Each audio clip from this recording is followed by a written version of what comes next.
So this is just a little tip to have some nice healthy plants when using Seasol.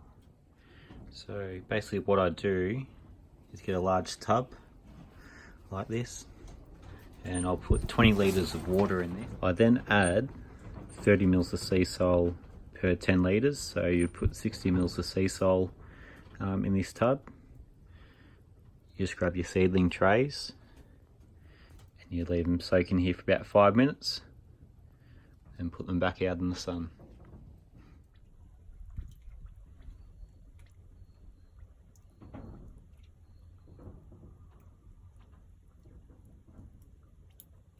So the tub that I'm using here is a 55 litre storage tub. They usually come from a lid. They're a fairly affordable tub. The best place to pick them up from is just a discount store shop, or your local Bunnings will have them. As you can see, you get some nice healthy seedlings. Here I've got some silver beet that I'm just growing out. Over here I have some cut flowers. These are about 2 weeks old. Usually soak them maybe once a week at the most. It seems to be pretty effective.